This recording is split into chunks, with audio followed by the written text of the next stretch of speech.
নমস্কাৰ। এই মুহূৰ্তৰ সমবৰ্তকৰাকী জনতালৈ দিব ওলাইছো ডাঙৰ খবৰ। আজি হৈছে ২৬ আগষ্ট। আজি অসমৰ লাখ লাখ দুখীয়াসকললৈ কেইখনমান চৰকাৰী আঁচনিলৈ দিব ওলাইছো ডাঙৰ খবৰ। তো যিসকল মানুহে ভিডিঅ'টোত ক্লিক কৰিছে অনুগ্ৰহ কৰি ভিডিঅ'টো স্কিপ নকৰি প্ৰথমৰ পৰা শেষলৈ চাই থাকিব, কিয়নো এইটো ভিডিঅ'ৰ মাজত ৰেচন কাৰ্ডৰ পৰা আৰম্ভ কৰি অৰুণোদয় আঁচনি ১২৫০ টকা প্ৰদানক লৈ কেইখনমান গুৰুত্বপূৰ্ণ খবৰ আপোনালোকক প্ৰদান কৰিম। অনুগ্ৰহ কৰি ভিডিঅ'টোত ক্লিক কৰিছে যদি ভিডিঅ'টো স্কিপ নকৰি প্ৰথমৰ পৰা শেষলৈ চাই থাকিব। লগতে মোৰ চেনেলত নতুন হ'লে প্লিজ চেনেলটো ছাবস্ক্ৰাইব কৰি মোৰ লগত থাকিব। তো বলক ভিডিঅ'টো আৰম্ভ কৰি আজি প্ৰথমটো গুৰুত্বপূৰ্ণ খবৰৰ বিষয়ে বিস্তাৰিত জানি লওঁ। তো আজি প্ৰথমটো গুৰুত্বপূৰ্ণ খবৰ হ'ল ৰেচন কাৰ্ড লৈ।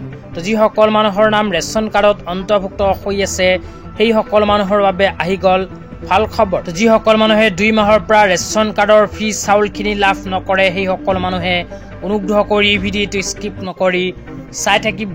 তো আপোনালোকে মোবাইল স্ক্ৰীণত চাব পাৰিছে অসম চৰকাৰে আগতীয়াকৈ এনেকৈ এখন আপডেট প্ৰদান কৰিছিল। তো ইয়াতে কোৱা অনুযায়ী অসম চৰকাৰে যোৱা ১ জুন তাৰিখৰ পৰা আৰম্ভ কৰি ২০ জুন তাৰিখৰ ভিতৰত আৰম্ভ কৰিছিল বিশেষ অন্য সেৱাৰ দিন। তো যিসকল মানুহৰ নাম ৰেচন কাৰ্ডত অন্তৰ্ভুক্ত হৈ আছিল সেইসকল মানুহক অসম চৰকাৰে জুন মাহত প্ৰদান কৰিছিল একেলগে ৩ মাহৰ চৰকাৰী ফ্ৰী চাউল। তো যিসকলে ৩ মাহৰ চাউল একেলগে লাভ কৰিছিল সেইসকল মানুহে অহা মাহৰ পৰা আকৌ লাভ কৰা আৰম্ভ কৰিব চৰকাৰী ফ্ৰী চাউল।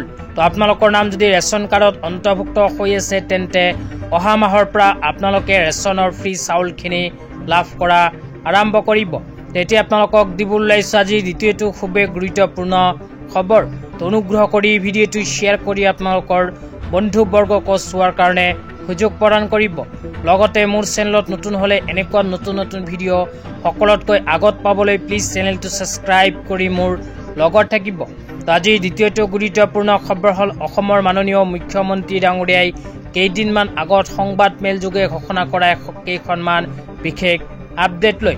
তো আপোনালোকে মোবাইল স্ক্ৰীণত চাব পাৰিছে অসমৰ মাননীয় মুখ্যমন্ত্ৰী ডাঙৰীয়াই সংবাদ মেলযোগে এনেকুৱা কেইখনমান সিদ্ধান্ত গ্ৰহণ কৰিছিল।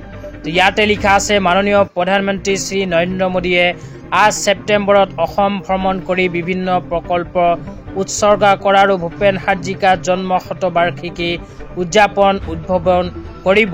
তাৰপিছত ২ নম্বৰত কৈছে মাননীয় কেন্দ্ৰীয় গৃহমন্ত্ৰী শ্ৰী অমিত শ্বাহে ২৯ আগষ্টত গোপাল বৰাৰ জন্ম শতবাৰ্ষিকী উদযাপনত অংশগ্ৰহণ কৰিবলৈ অসম ভ্ৰমণ কৰিব। ৩ নম্বৰত কৈছে অৰুণোদয় 3.0 অহা ১৭ ছেপ্টেম্বৰত মুকলি কৰা হ'ব। ৪০ লাখ হিতাধিকাৰীয়ে লাভ কৰিব আৰ্থিক সাহায্য।